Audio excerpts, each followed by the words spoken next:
Tigilan na po natin ang pagkakalat ng tsismis sa ibang tao ngayong Kwaresma. Kung meron man tayong malaman na tsismis na maaring makasira sa ating kapwa. Tandaan ninyo po, meron tayong pagkakataon na huwag na itong ipagkalat o kaya ay ipamalita pa ito. Nasa atin ang desisyon, pagbagong buhay na tayo at tahakin ang landas patungo sa liwanag. Sa panahon ng Kwaresma, tayo'y inaanyayahang magpatawad at maging mabuti sa kapwa. Ang pagpapatawad ay isang malasakit sa ating sarili at sa iba. Ito'y nagbibigay daan sa pag-angat ng ating puso at kaluluwa. Magbigay tayo ng pagkakataon sa isa't isa, at huwag tayong magdala ng galit o hinanakit. Sa pamamagitan ng pagiging maawain at mapagpasensya, tayo'y nagiging mas malapit sa Diyos at sa isa't isa. Pakinggan natin ang sinabi ng isang abogado tungkol sa pagpapakalat ng mga malisyosong pahayag tungkol sa isang tao. Maari nating maging gabay ito upang mapagnilayan kung tama ba ang mga ginagawa natin sa social media ng pag-share ng mga balita o impormasyon na maaring makasira ng kredibilidad ng isang tao. And, one more thing. Nung in-edit mo yung article na yun, may chance ka to do the right thing kasi alam mong may cyber libel na, di ba? May chance ka to do the right thing kasi alam mong may cyber libel na, di ba? You have the chance to do the right thing. You have the chance to delete the libelous material, but you didn't do it. You posted it. So, your intention of creating harm, di ba? Or committing the crime of cyber libel still there. Di ba ho?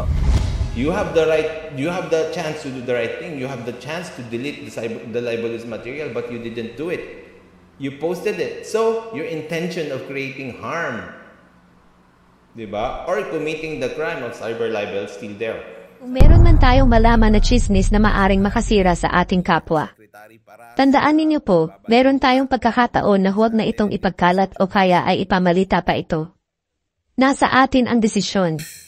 Well, alam niyo mga kabatas natin, pag unang tingin kasi talaga, pag unang tingin, parang makikita nyo na parang hindi nga talaga maganda. Yung mga kabatas natin, tinawag na boy ba? Hindi.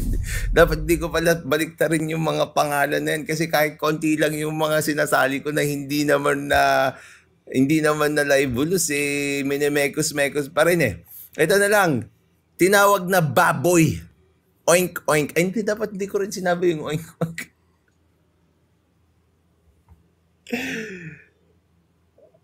I withdraw that. Tinawag na baboy yung mga kabatas natin itong si Raffy Tulfo, ni Secretary Paras. Oh, ito. Kinopya ko lang kay Mang Rene sa kalam ito. Sa mga nakikinig at umabot sa punto na ito, nakakalungkot isipin na isang abogado at isang self-proclaimed na nagtuturo ng batas sa social media ang siya mismong hindi nagtuturo ng tama. Alam niya na hindi maganda at malisyoso ang isang video content pero dinadaan niya sa tawa at tuloy pa rin siya na ikalat sa kanyang mga followers ang malisyosong post. You have the chance to do the right thing. Ignore the post and do not share it, but he opted to share it anyway. You are in our prayers, baby boy. You and your cabal of vloggers. We are praying for you. Nagsorry na si Bato kahit hindi niya kasalanan. Isipin mo, nagsorry siya. Kasi nga pinapatupad niya yung maayos na pamamalakad sa kanyang komite. Ikaw wala. Tsupaing ka pa rin. As usual. Hindi lang itong tulpo na ito. Ano bang pangalan ito? Tsupaing? Tsupaing tulpo. Ha? Hindi lang pambabastos, pagmumura sa mga testigo, mga guest sa Senado, mga resource persons. Ngayon, pagmumura, pag-iinsulto sa mga guests, sa mga resource persons. Ngayon, nag-level up. Wait na? Graduate siya doon sa pang-iinsulto sa mga resource persons. Ang iniinsulto, yung kanya ng kasama, na senador. Ang iniinsulto niya na yung kanyang kasamang senador. Sabi ni Reg Adams, nagmoonwalk palabas si Chupay. You have the chance to do the right thing. You have the chance to delete the libelous material, but you didn't do it. You posted it. So, your intention of creating harm, diba? Or committing the crime of cyber libel still there. Diba ho?